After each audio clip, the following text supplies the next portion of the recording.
সেইটো ৰচনা কৰা কাহিনী হ'ব পাৰে, নহ'লে বেলেগ দলৰ অন্যান্য বিৰোধী দলবিলাকে এইবিলাক ৰচনা কৰা এইটো এটা কাহিনীহে।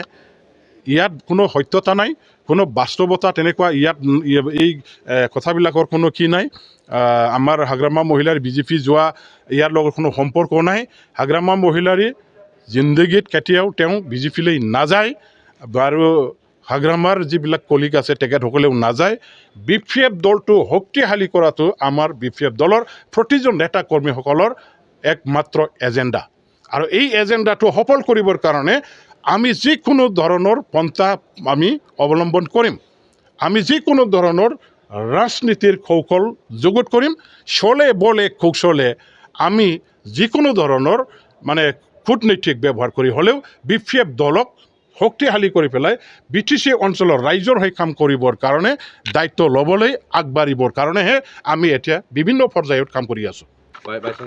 আলোচনা বিলোচনা চলি আছে। এতিয়ালৈকে যিহেতু চূড়ান্ত পৰ্যায়ৰ এটা মানে এই ফলাফলটো আমি মানে সেইটো লাভ কৰিব পৰা নাই, কিন্তু এতিয়া আমি ক'ব পাৰোঁ যে একেবাৰে ছেটিছফেক্টৰী লেভেল, হাইলি ছেটিছফেক্টৰী লেভেল, আৰু লাষ্ট ষ্টেজত আহি যোৱাৰ নিচিনাকৈ আমি অনুভৱ মানে সেইটো কৰিছোঁ। আৰু সময়ত আপোনালোকে BPF-এ এটা ভাল কি কয় ফল লাভ কৰি ৰাইজক বিলাবৰ কাৰণে অহাটো আপোনালোকে অচিৰে গম পাব।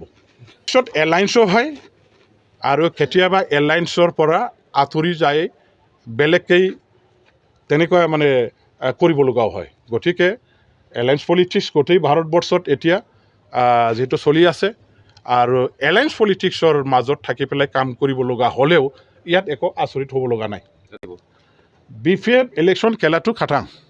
এলায়েন্স কেনেকৈ কাৰ লগত কি হ'ব নহ'ব এই পৰ্যায় আহি আছে, আহিব, আৰু সময়ত আপোনালোকে কাৰ লগত হ'ব সেই তেতিয়া স্পষ্টভাৱে দেখা পাব, আৰু আমিও আপোনালোকক ব্ৰিফিংটো তেতিয়া দিম।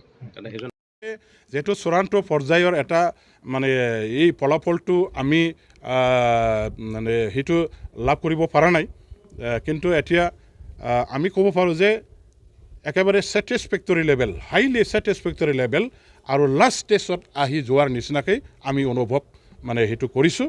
আৰু সময়ত আপোনালোকে BPF-এ এটা ভাল কি কয় ফল লাভ কৰি ৰাইজক বিলাবৰ কাৰণে অহাটো আপোনালোকে অচিৰে গম পাব।